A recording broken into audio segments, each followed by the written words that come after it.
I feel like I'm watching, like, the famous people from FIR. Yeah, so I was just thinking that about you, Chris. I mean, you're the one that gets to speak up all the time on FIR. I just talk a lot. And so the fellows, the IABC fellows had a call at 8 my time, and this was with Janet Rapp, the interim executive director of IABC, talking about all the changes and the transition over to the Smith-Buckland, the association management organization. And then with that ended, we went straight into Circle of Fellows, which is the monthly panel of fellows tackling a topic. And then the instant that ended, I was here. So I've been sitting looking at these tiles on screens now. This will be my third straight hour. This is my first of 3. There you go. You're just starting what I'm coming to the end of. I have 7 Zoom conferences today. Oh, my goodness. Twice. 2 of them are at the same time. And this is too much. All right. Neville, I'm going to let you moderate I'll be back in a sec. Okay, Shel.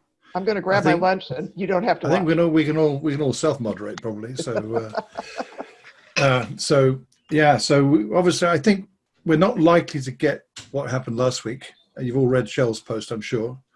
So this is less people, but less risk. But yeah, so that's where we're at, and it's been an interesting experience. I must admit, that Zoom bombing. It was pretty gross. Chip, you were on the call, weren't you, when that happened? Were you not? I was. I was not the gross one, just for clarity. No, you weren't. You weren't the gross one. You weren't the gross one. It was pretty extreme, I must admit. So I still can't unsee some of what I saw. Nor me. I must admit, you can't unsee it. But what struck me about it was the speed with which it happened. The kind of full-on assault to your senses, visually and audibly as well, by the people who did this. And the guy who clearly was the instigator, our friend with the MAGA hat, has clearly done this before, because it was extremely well done, frankly.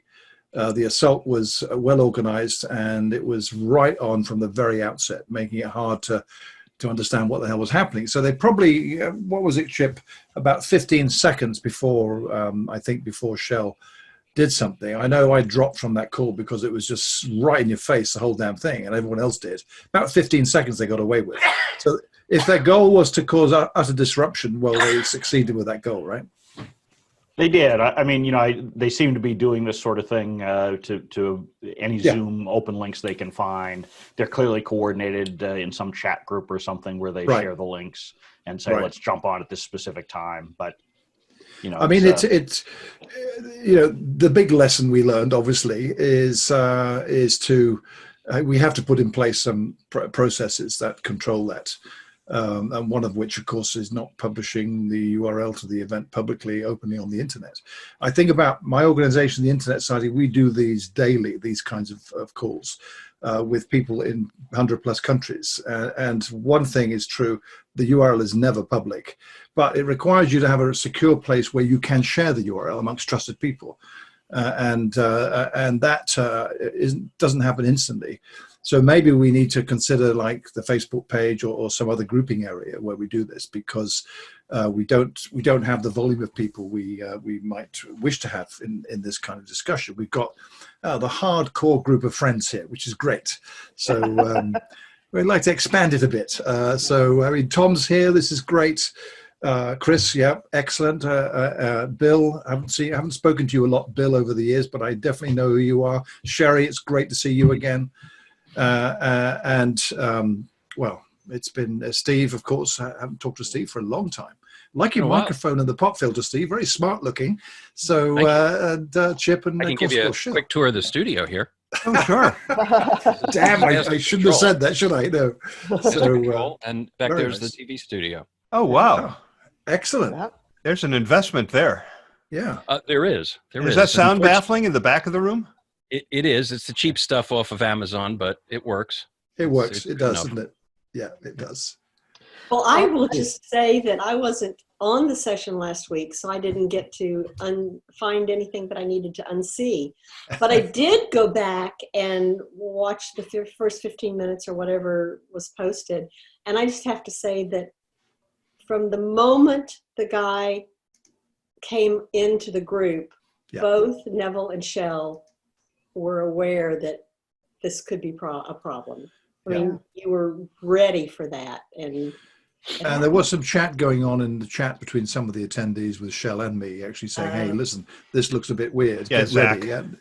Zach has the login information for today. He probably just had a conflict. Dan just emailed me that he had a call come up. He'll join as soon as he can. Yeah. I have to drop at 1:30, by the way, so just to let you know that. So, but it continues. It doesn't require me to be here to continue. Yeah. So.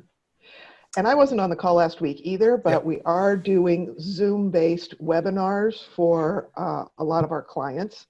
And as part of your unfortunate experience meant that I pressed for us not only having this more secure method of having our client employees come in, but we now have a designated bouncer.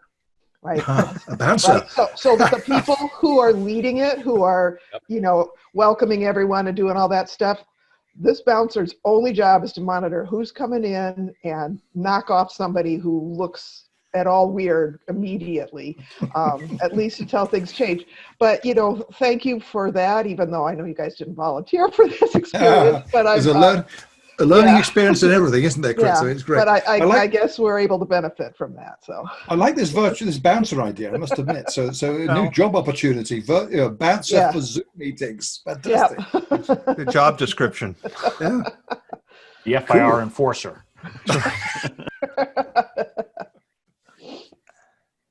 We're going to get a new participant here who was on last week's call.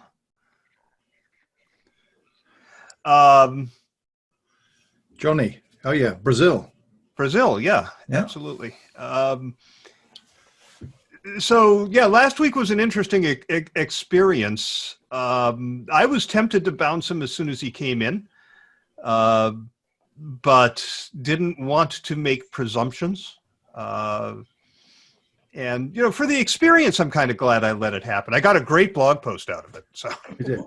I think the rule now, Shel, is anyone with a MAGA hat get bounced from the start, right? Yeah. Okay. Easy now, Neville. Don't make it political. We're happy to have people of all political stripes, but not MAGA hats. No. No, any political hats. Okay, from any side. I think we can avoid that. As you tried to explain, Neville, it's not a political show. Yeah. Right. If you follow me on Facebook, you know my politics. If you follow me on LinkedIn or FIR, I'm hoping you don't have a clue. That's certainly my goal. Oh, that's got to be a granddaughter, Bill. You're muted, but that's lovely. Yeah. Hi. Hello. And my granddaughter's. Oh, she's hiding now. My granddaughter's here too. Oh, she's shy. Oh, this is my granddaughter. She doesn't want to see. We're homeschooling her on behalf of my daughter and son-in-law. Well, they work out of their homes. So she's going. There she is. Hello. Hi. Her mother worked for Disney, as you probably can tell from the costume she's wearing. Is that Minnie? That's Minnie. My wife is a hardcore Disney girl. She gets involved with this thing that they do called Disney Bound, which is buying clothes that reflect a character, but it's not a costume. It's just, going to Target or wherever and putting these ensembles together and then sharing them on Instagram. And every year, I think it's in March or May, they have a Disney Bound contest. Every day they say, okay, today it's a Disney villainess, and they all share their costumes. It's fascinating. A whole sub community. So what do we want to talk about? What's on your mind? Well, I will just say, as I mentioned earlier, that I have way too many Zoom calls today, and it seems like everybody is just going with the default of, let's have an hour-long meeting. And sometimes that's good, and sometimes it's not. And I called a meeting on Tuesday, I guess, of this week, and called it for only 30 minutes. And everybody knew that they had 30 minutes to get through the agenda, and it worked just fine. Yeah. Just a thought. Yeah, everyone hates meetings. What can we do to avoid meetings? Let's prevent meetings. And then we get in this situation and let's have a meeting. Yes. I'm in a daily meeting at my company. It's the field safety people. One of them ran 45 minutes. One ran 8. They just went around and said, who has an issue? And nobody had an issue. He said, okay, here are the things that are being distributed today. Please take care of those. Done. We'll see you tomorrow. Good. Yep. And I like that. I don't think you need to, we want to fill some time just because this is the idea of being collegial here. And but I think, for work purposes, you don't have to fill an hour. Yeah. I just shared a link in the chat to an article in Post and Medium about managing Zoom burnout. It is a thing, I think. And indeed, some comments I've heard from friends of mine in particular, relating particularly to working from home, where your calendar is empty and it's hard to turn down Zoom requests, and you get lots of requests to join this, talk about that, check in for this or whatever. And it struck me as interesting that the person who wrote this has gone into some detail on the things you can do that make it easy to manage your time in Zoom. And I have heard comments from some, and I often think, I think to myself, maybe I also get affected by this, although I don't really recognize it as such, in that it's easy to say yes, literally, to every request to chat with folks on a Zoom. And so this talks about the effects of that, the anxiety effects of not wanting to turn stuff down, even the fear of missing out and all that. And it translates from other areas we have in the normal workplace, right, in managing your time. So a useful article anyway. So it's worth a read. I think there's some good tips in there. I think you got to get very smart about what's in your control and what's not in your control. A lot of calls I don't have a choice. I got to get on them. And actually yesterday, I started at 6 a.m. yesterday, and my last call finished at 11 p.m. because it's global. So therefore, we're trying to be, inclusive. But then there's a load of calls where you can say, hey, 30 minutes, 15 minutes, we don't need a meet. You just got to, and you got to carve out time in the middle of the day to get up and get out. Because what I find really, I've no commute time, but I seem to get less done. And I certainly have less time for walking or steps. Steps are down to like 2,000 steps a day from here to the kitchen and back. So you got to really get on managing that time. So middle of the day, I go for a walk with my wife. We just get outside. For once in the Pacific Northwest, it's actually nice outside.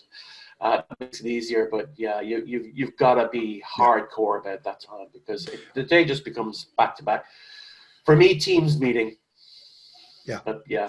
I one of the reasons we're seeing so many Teams meetings is when we're in the office, we're encountering each other less formally on a regular basis. And when we're home, we're not seeing each other at all. So a lot of the meetings that I'm getting invited to through work are check-ins.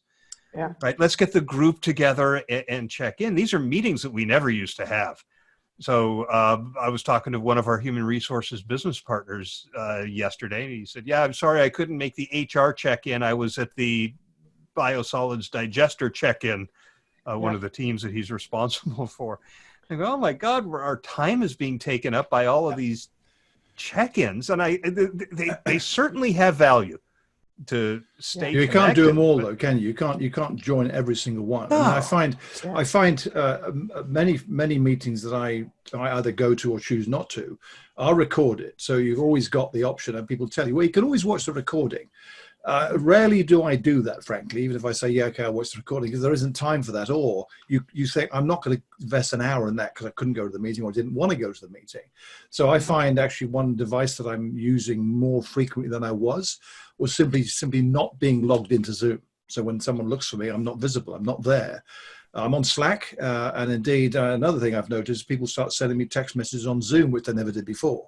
So I've got my profile saying, I don't use Zoom chat, I'm on Slack. Otherwise you end up with, there's another channel suddenly that's emerging, wanting your attention. But you have to control it. You have to take some control yourself with this, even though it might offend isn't the right word, although it might be, some colleagues. You can't do everything. And your point, Shel, is more of these things emerging all the time. You can't manage all of it. Yeah. You have to be selective. And I'm seeing that it's not 100% participation. Not everybody who is on an invite list comes to the Zoom meeting. So maybe it's just people like me that feel like I'm obligated to come. So that article's for you, Sherry. That article I shared is for you in that case, yeah. Is anyone attending more than one meeting at the same time?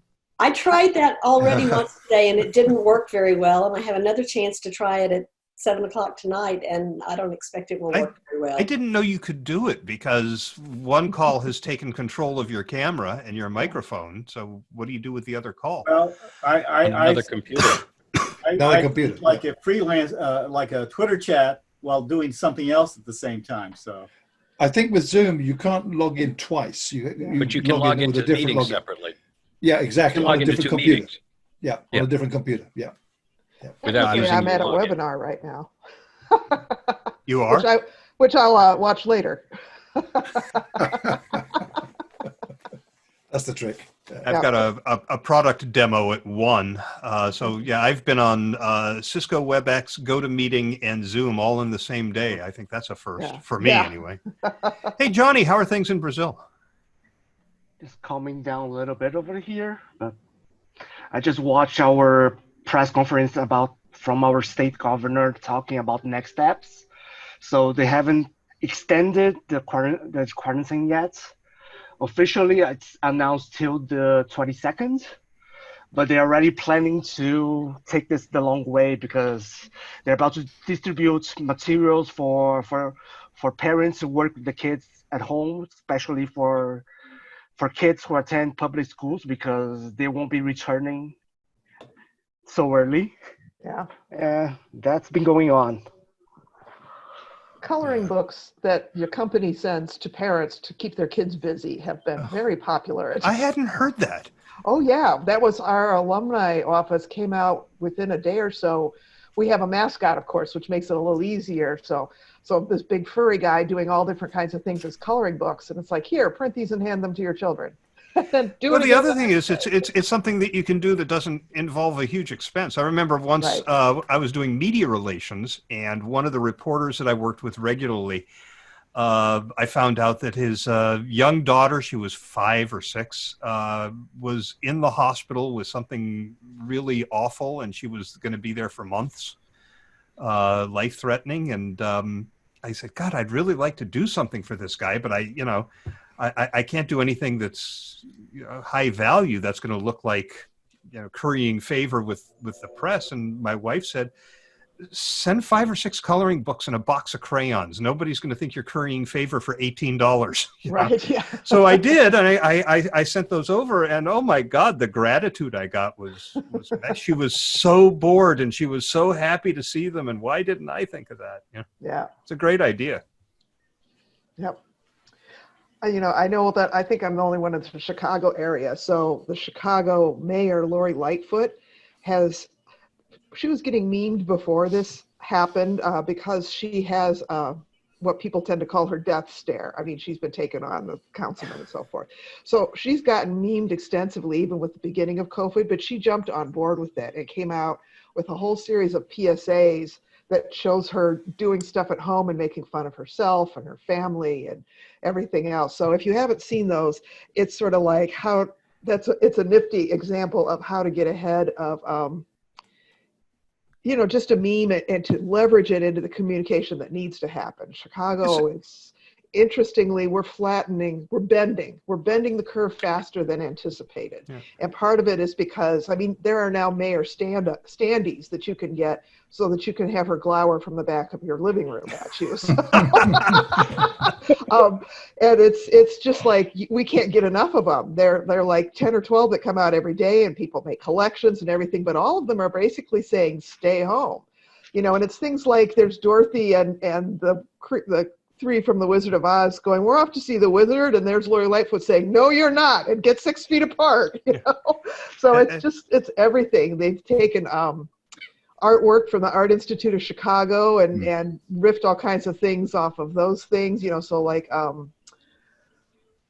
the farmer and his wife that I can't think of the name of that painting now, but they're hiding in the house. American Gothic. American Gothic, the pitchfork's abandoned in the front yard. They're hiding in the house, peering out of windows, and there's Lori Lightfoot in the front yard going, like them. So think of fun things that, it's a fun way to push those things. I like the fact that she has embraced the memes because, first of all, for the people who are doing that to make fun of her and to minimize her, it takes the power right out. It takes the wind right out of their sails. Yeah. Reminds me of Greta Thunberg and what she did when she got criticism by changing her profile name on Instagram to sort of embrace it. Yeah. So she's no nonsense, and she makes a threat and she follows through the next day if people didn't pay attention to her, and people around here like that, and we respect it, and it's working, right? So it's cool.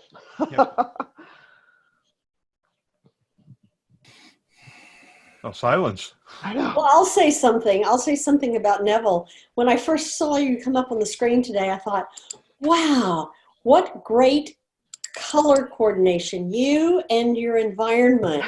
And I love the colors. And since I've been watching you, I've occasionally seen your shoulders sort of disappear. And I thought, okay, maybe he's green screening this at us, but it works. I like the colors.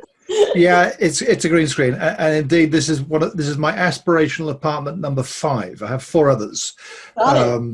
It's actually there's a guy or a group of guys have posted a bunch of these really lovely images on Unsplash. If you use that service, where you can just grab them for free, royalty free, and designed for Zoom. And I've seen lots, as I'm sure you all have. From HBO has released a few. Yeah, we can see that. From the weird and the wacky to the sublime. I've got some others actually. David Hockney has been painting on his iPad in northern France under lockdown, and he's uploaded them all to his website. Phenomenal art, phenomenal. All done on an iPad too, by the way, extremely good. Perfect for backgrounds. Video works well, although most people I see using video have really overloaded on it. To me, it's totally distracting having a video in the background.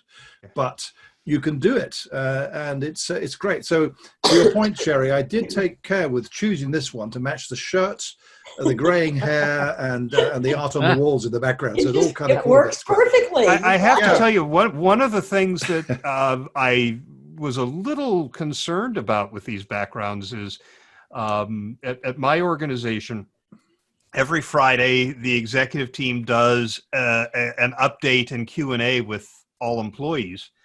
And interestingly, most employees sign on to that. We have about 750 salaried, and we've had about 680 on these calls. And the Q&A is very vibrant. But one of our senior executives was in the office where you're not supposed to be. And somebody was saying, you might want to use a background so people don't go, hey, he's in the office. Yeah.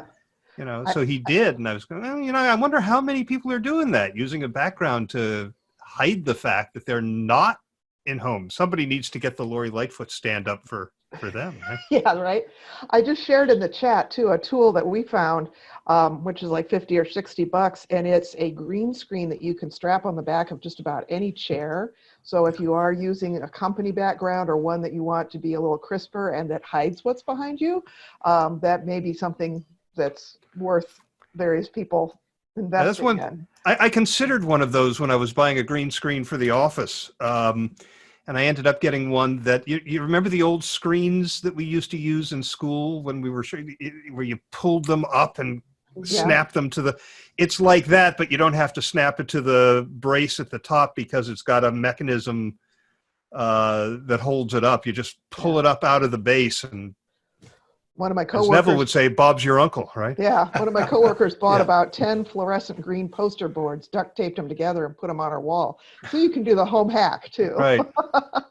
We have the flip out green screen. It's got green on one side and blue on the other. Yeah. That goes on the on the stand, and we use those when we go out on.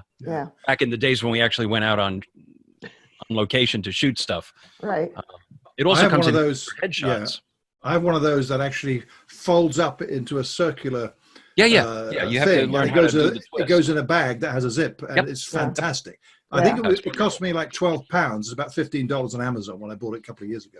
Yeah. It's really good. The one I have has a handle on it, so it's big and it's not light, but you just pick it up and throw it in your car and take it where you're going. So it works and well. if you're more ambitious, B&H Video in New York sells chroma green paint that you can actually paint on the wall. Ooh. And it really works. Serious stuff. Yeah, serious It really stuff. works. Yeah.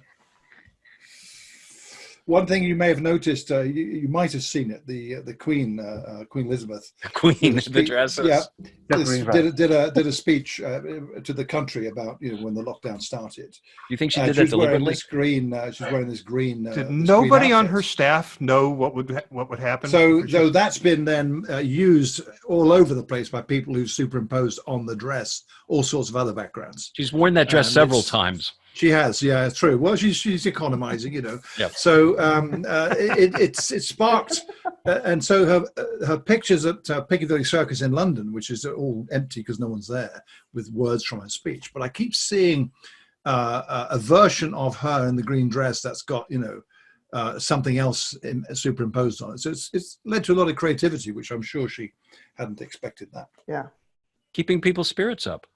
There you go. Giving people It's something very to entertaining to watch. Yeah. keep calm and meme on. So we're noodling around with the idea. Go ahead, Neville. I have to drop from this call. It sounds terrible. I've got 15 other things to go to, meetings to go to. It's not true, but it's my time limit, so I do need to drop. Thank you all. It's a pleasure seeing you all and Good to see you, Good to see you, Neville. And Good to see you, Neville. see you next time. Bye, guys. Thank you. Bye. And the Internet Society may soon be represented by Dan, who's going to join us as soon as he gets off his call, he said.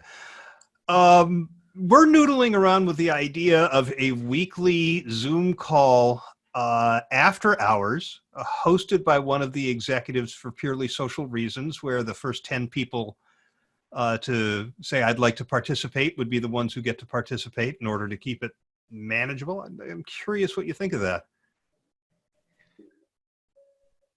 Is that so after hours where, I guess, is the first question. Well, given all Zoom. the time zones. Yeah, well, we're all in California. It's 5 o'clock somewhere. Yeah, we're a California company, so everybody's in the same time zone. That's not a challenge for us. Well, Makes it easy. It's not any different than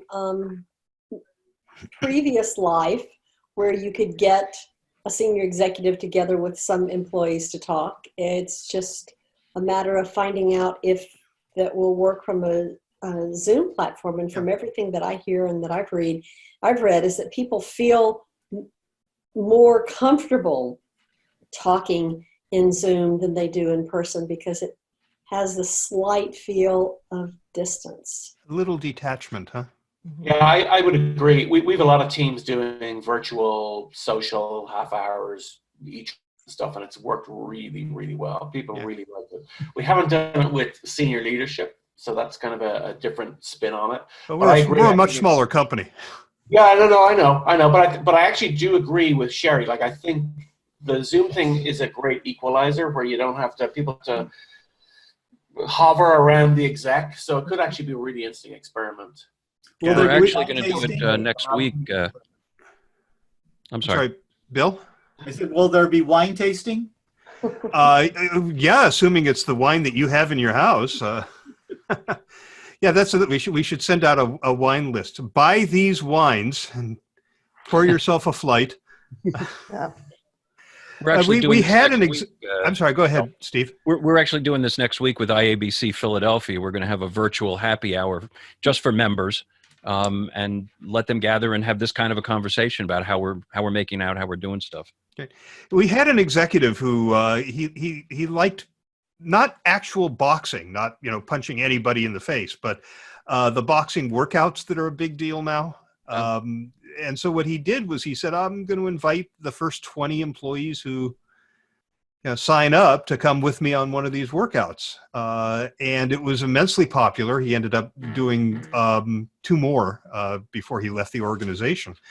And boy, people loved them. They talked about them. And there was not a lot of work conversation that was going on there. And that's what we're trying to hope to emulate here without the boxing. But we're thinking if one of them wants to facilitate one of these online games, they could do that. If you wanted to just tell your favorite jokes for a half an hour, they could do that. I mean, it's up to the executive what they want to host, as long as it's not, let's talk safety, let's talk COVID-19, you know.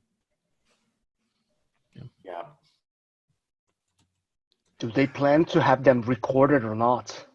No, I wouldn't think, you know, this is purely social, and I don't think there's a point in recording them. We could, in case something was valuable that came out of it, we could probably edit a nice clip out of it and make that available. We did a video once. We had two of our executives, it was the CEO and the VP of marketing, needed to get to a meeting off-site. And it happened to be the day that Trudeau was in town. Oh, I've got two people trying to get in. Hang on. And I know both of them, so it's safe. Dan York? Dan York and Jeff Picard. Hey, Jeff. Hey. You know all of us, but I'm not sure I would say we're all safe. Right. Well, you're not going to Zoom bomb the meeting, I can tell you that. Jeff didn't try. Let's try that again here. I had I was delayed by the joys of being at home with kids and having the issue that my daughter was trying to join a Google Meet with her class, but then it wasn't working because they weren't letting people in and all of these things. So that's been my last 20 minutes of my life. Yeah. But anyway, I was saying that they were trying to get to a meeting off-site. The Canadian Prime Minister was in town and there was gridlock. They couldn't get an Uber or a Lyft, so they ended up renting one of those bikes that are around. And the marketing guy shot video from his bike of the CEO, you know, saying, "Let's do this," and riding away. And he showed me, and I said, "Send that to me." I turned it into a little 2-minute video to represent the innovation value in the organization, and it ended up being the most viewed video on the company's video network. This little throwaway, look what these guys did. And of course we had comments saying, hey, they weren't wearing helmets. Where's the safety first mentality here? Yeah. But yeah, I think, you know, extracting video from these things to show one little element is a good idea. So maybe we will record it. We've been using Microsoft Teams just within our division. Like, we're just calling it the break room because all the stuff that you don't get to do, right? And so a new theme gets proposed once or twice a week, and it's sort of like started off with show us your home office setup and who's your furry friend and, you know, who's living in the house with you and stuff like that, which has gotten a bunch of people just talking about all kinds of stuff and people interacting that didn't typically interact and kind of giving us all a sense that we're still part of a greater thing. Yeah. And that's hardly the only place that does that. Go ahead, Shel. And we have a Teams channel called WebCore Connect, and in there's a recipe channel. You know, what's your quarantine recipe, comfort food. We have Share the Pets. We have Share the Home Office setup. We have workouts. The IT department got together on Zoom to do a workout video that has been viewed a bunch. One of our executives, lower level executives, is doing a 30-day workout plan, and she's sharing the plan every day so that other people can do it with her or start it whenever they want. And it's reasonably well populated, the whole team. I think, you know, a lot of people aren't interested in the socializing. They're going to do their work and then they're going to do their own thing. But I think the people who are using it are enjoying it. And it certainly sends a message to everybody else that, you know, it's a sociable company. We did something that was kind of fun on this regard. Was somebody we started up, we had Slack, but the same kind of idea there. We started up a coffee break channel and then just made it so that when somebody was going on a coffee or tea or whatever kind of break, they would just post a note there saying, hey, well, I'm going to go on a break. Anybody wants to join? You know, I'm on there for the next 10, 15 minutes, whatever. And put in their Zoom URL, and then people would go and do that and just hang out for 10 or 15 minutes and talk about whatever was going on. It's been fun. We've seen each other's houses, seen what projects people were working on, learned about some food and cooking along the way, and some other stuff. We tried that. We have the coffee break channel in WebCore Connect, and nobody's done it. I even reached out to a few people to say, could you do this to sort of seed it and show people how it's done? They said, oh yeah, it sounds great, I'll do it. And they never did it. So I guess different cultures adopt these things differently. Yeah. Yeah, well, we haven't had. Dan. Yeah, I know, exactly. There haven't been a huge number of people who've done it. There's been a number of people who participated, but the number of people to start it has been a little bit less. But I think everyone appreciates the greater interpersonal touch around work way more than we did when we were going into the office. Took it for granted. I think often it's the organic stuff. It's question and let people jump in, and I've been amazed how many people have not only jumped in and participated, but really enjoyed it and got into it, and it's made a difference to them. Because this is weird. This hanging around and not leaving your house is strange. And so I think that whole human connection thing, I've been amazed how much people have embraced it. I would have been a little bit cynical about it, but actually people have really embraced it. Yeah. Yeah, we have hi, it's Jeff. Sorry I joined. No worries. Fine. Whenever you're ready is fine with us, Jeff. We have a weekly team lunch on Tuesdays. And at the end of the week, we also have this little thing, high, low, high, we call it, where we say a high point, a low point, and another high point. And I think somebody here a couple of weeks ago mentioned that.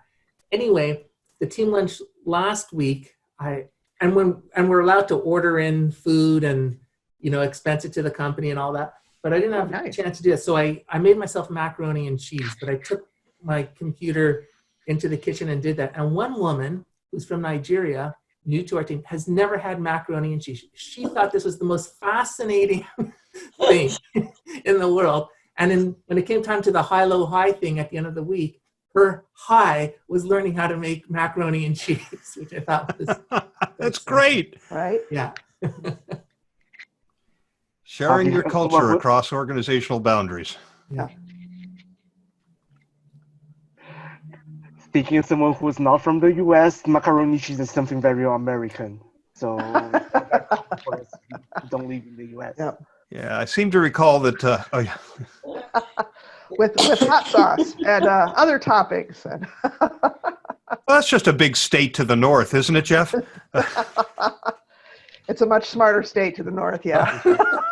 Yeah, I won't get into politics, but I don't understand what you guys are dealing with. I'm really glad. Of course, up in Canada, they call it craft often. Yeah. Like you're going to go have your craft or something. Yeah. Oh, yeah, craft. Yeah, that's in that Bare Naked Ladies song, Craft Dinner. Yeah. If I had $1 million, I wouldn't have to eat craft dinner, but why wouldn't I? I'll just was it just yesterday I heard somebody talking about Annie's, which I hadn't heard of, but they described it as craft that went to Harvard.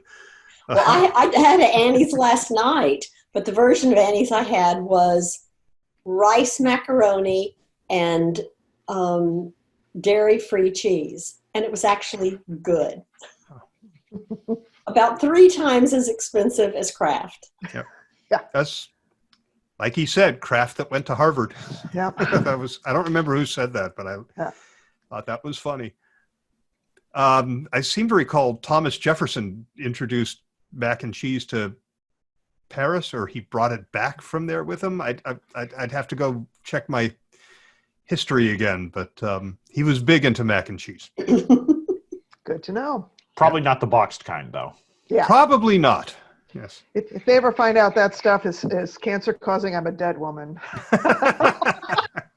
That's so much of that growing up, it was crazy. That bright orange color can't be natural.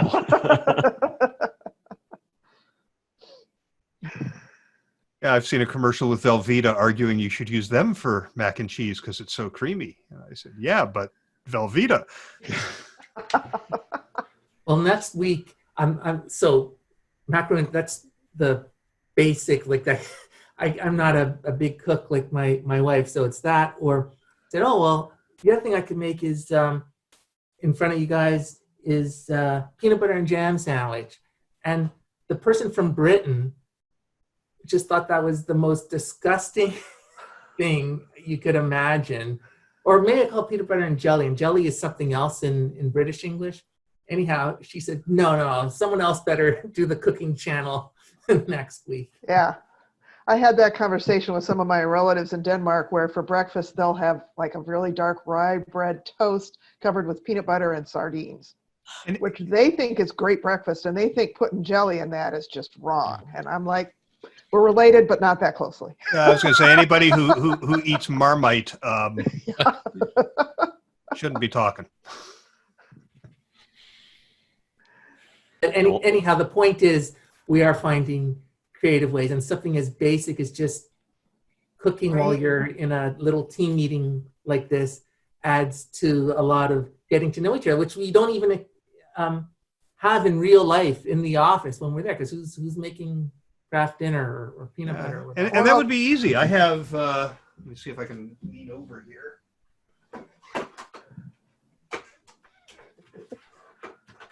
We're going to see Shel's cabinets. I have this little camera. Okay. Got it. Yep. That's cute. So that's just a USB camera that I could plug that into a laptop and actually show what I'm cooking. Yep. Move from pot to pot. You know what this is actually made for, by the way, is that it does this. And it's to show the pages in a book for a class on the screen. What it was created for, but I find it works for other things too. It's not to show the top of your head. It doesn't telescope up high enough for that. What I'm finding And from I the solved classes, the home hairdressing problem. to my surprise, so I have a 17-year-old in grade 12, and she's doing the online learning now. And for someone who threw her camp in her youth group, she's totally into Zoom with the whole Brady Bunch stuff like we're looking at. Now for class, she said, all the kids turn off the camera except for the teacher. And I thought that was interesting. I thought out of anyone, they'd be more into, looking at each other. But no, I think it's the equivalent of sitting at the back of the class and passing notes because they're sending like little IMs to each other privately. I was going to say it's because they're not paying attention and they don't want. I was going to say too. If I was the teacher, they'd have their cameras on. Yeah. Yeah. I mean, that's kind of the point, I right? can tell you that my youngest son, who is a freshman in high school, added a third monitor to his computer setup so that he could attend his virtual classes while he was also playing Fortnite with his friends on another screen. So he does not turn his camera on. Nothing they don't do if you're going into the classroom, because if you ever get the chance to go to a university classroom and speak as a guest speaker, they're all sitting there at the terminals looking at Facebook while you're talking. Yeah, I'll let the high school my kids go to, they make them put all their devices away in most of their classes so they can't actually have them out. But obviously, when they're having school from home, it's different. Yep. Yeah, we had an interesting observation. Yeah, we did Circle of Fellows just before this started, and somebody, one of the people who was watching in the chat, said one of the things about Zoom meetings is that when you're in a real meeting, you know exactly who's in the room with you. When you're doing a Zoom meeting, you don't know whose partner or kid or whomever is standing just outside of camera range listening in. And that's something that hadn't occurred to me, is that you're not quite as sure who all you're talking to as you are when you're all in the same room. Yeah, my wife is in our living room, and that's where where she is. And so when she goes in these Zoom calls with her colleagues, I'm sitting there, and our dining room table's right there and out of view, but I'm sitting there hearing all this stuff.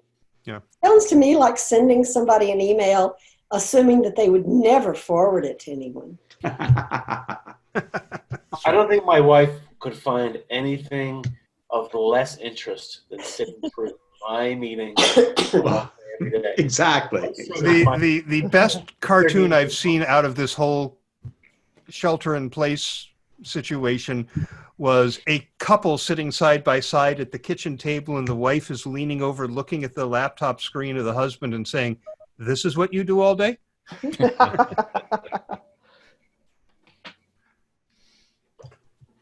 So, And by the way, that's one of the things we've been doing is curating tips. I'll go out and read 20 articles on how to get through this when you live alone, for example, and I will take the best advice, which usually is advice that is repeated in multiple articles, and then put an article together saying, you know, we're going to give you all of this advice in one place so you don't have to go out and find it yourself. I've done one on getting along with your partner when you're both sheltering at home and working from home, and working on one now on living alone. I worry about people who are living alone. That would be me. There you go. And how's it going? I love it. Do you? Yes, I absolutely love it. I am a extreme introvert, and if I want to just shut everything down, I just go be by myself. Yeah. I heard Larry David is the happiest man on the planet. So. And of course, you've heard the gag, which is encouraging introverts to go check on their friends who are extroverts because you know they're not okay. And I've been doing that. Isn't that amazing? If I feel like I need to have some interaction, I will contact an introvert and say, how are you doing? Yeah, we on the extroverted side are struggling a little bit here, given that I've been working remotely for 15 years, but as part of that, I can go out, I can work at the cafes, I can work at the library, I could go meet people, I can go to user groups, I can go to do those kind of things. None of that is possible. So yes, I have felt the walls closing me in a bit there over this past while. Interesting, not me, and I think it's because I have been too busy to give it any thought. We were talking about this earlier, is that the value of communication has become more evident. Leaders in organizations. I mean, I am putting in easily 8 hours a day just doing COVID communication, but all the rest of the stuff continues. It has to get done, and now we have a new wrinkle. Looks like we'll be taking on external communication without additional resources. Hey, so. That was not good negotiation, Shel. Yeah, well, since I'm going to post this, I can't get into too much detail. Yeah. But well, we're being strongly encouraged to bring in 200 fresh graduate students for the fall for my 9-person work team, and we're like, that's pretty cool since right now we can't actually recruit anyone. That's right. Yeah. My wife is the admissions director for a small private school, and you can't give people tours. You can't. Epic. No, I'm like, okay, we're going to hit those enrollment targets. How? So Dan, I'm curious, working at the Internet Society, not from the rest of your staff, but from your members, are you hearing anything interesting about how they're using technology to cope with all of this?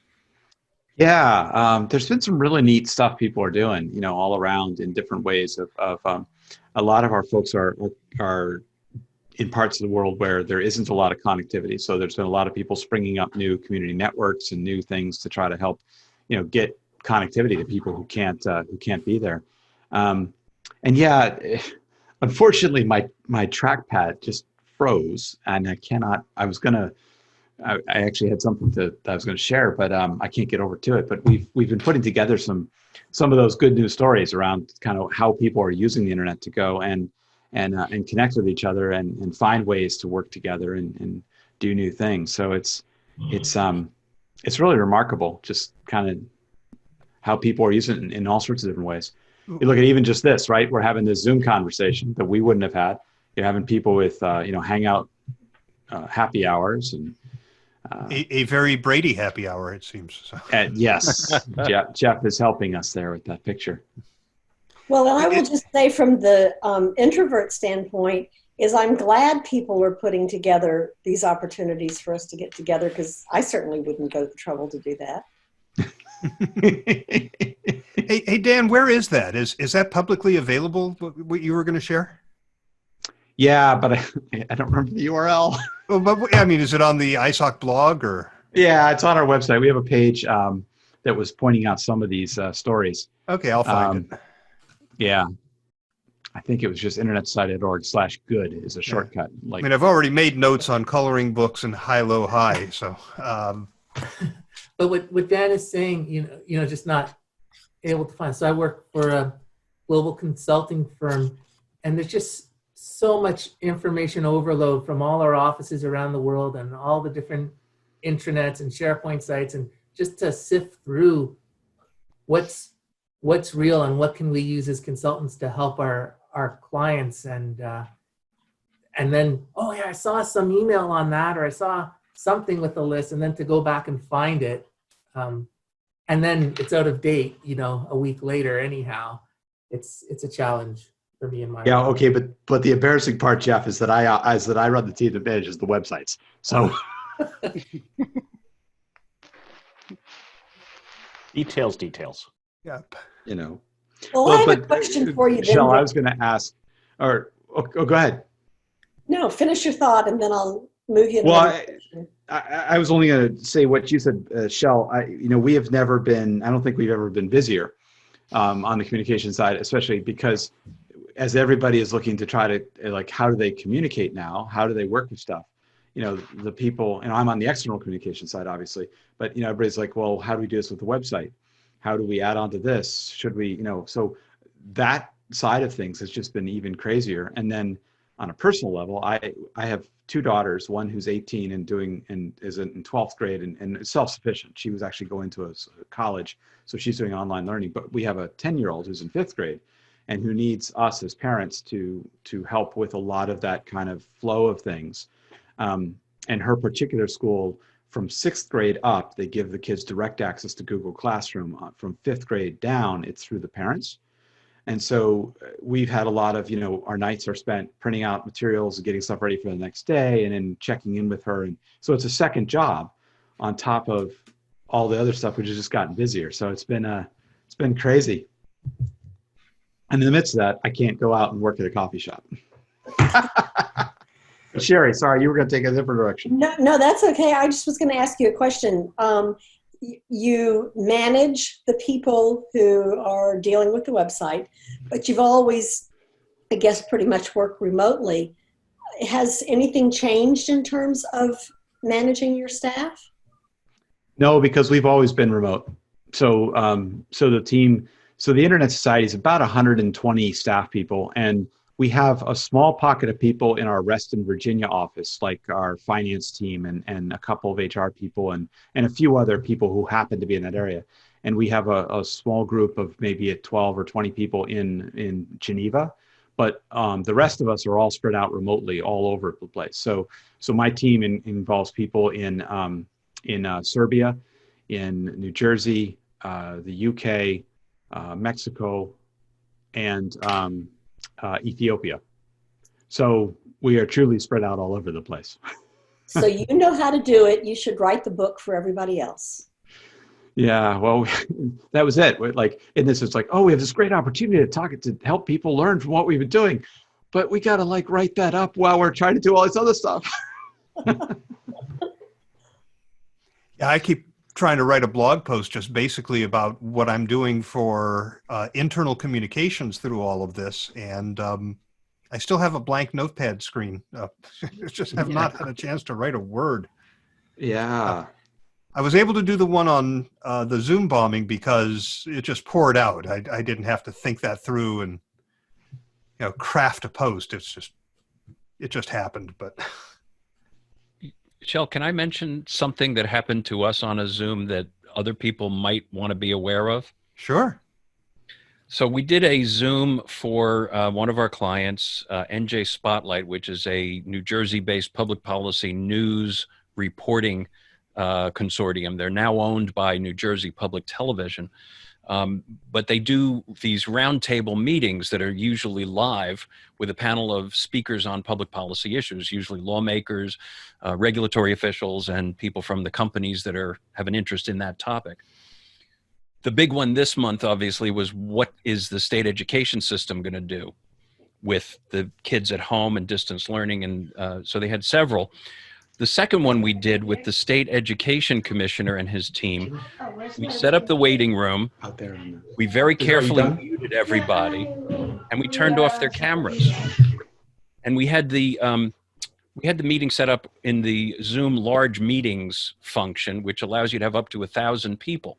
We had over 560 people lined up to go into the meeting, and they were all supposed to go in with their cameras off, except for the panel of speakers.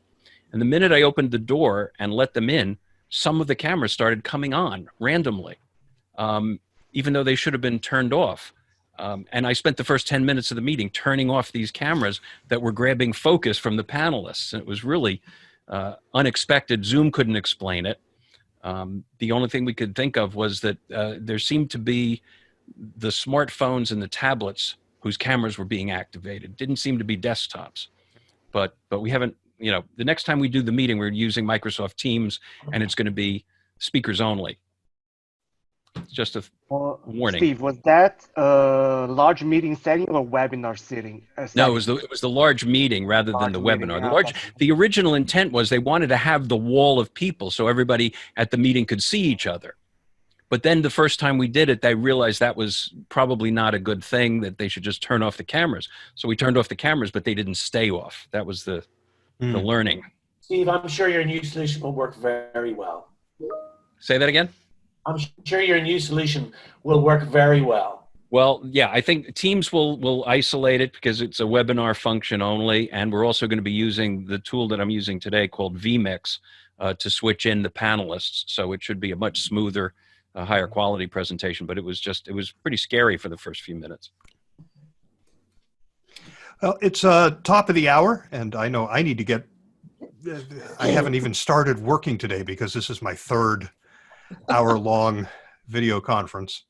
Night is young. And I see how all the emails that have piled up. So appreciate everybody coming. Hey, listen, the credentials I sent you will be good for the duration. I set this up as recurring, so you don't need to get credentials for the next one. I think the waiting room worked really well.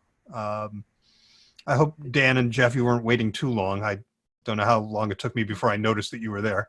No, is it moving back to noon Eastern? No, it's going to stay at 1 Eastern. That's to accommodate Neville. He can't do it at he can do it at 6 his time, not at 5. So we're keeping these at 1 Eastern. But where is Neville today? Neville was actually here for the first half hour and had to bounce off. So I'll try to remember my bag of hat next week. I don't know if that was work related or Laura related, but well, good to see you all again. You too, Dan. Thanks everybody. Appreciate it. We'll see you next week. Bye. Bye. Bye.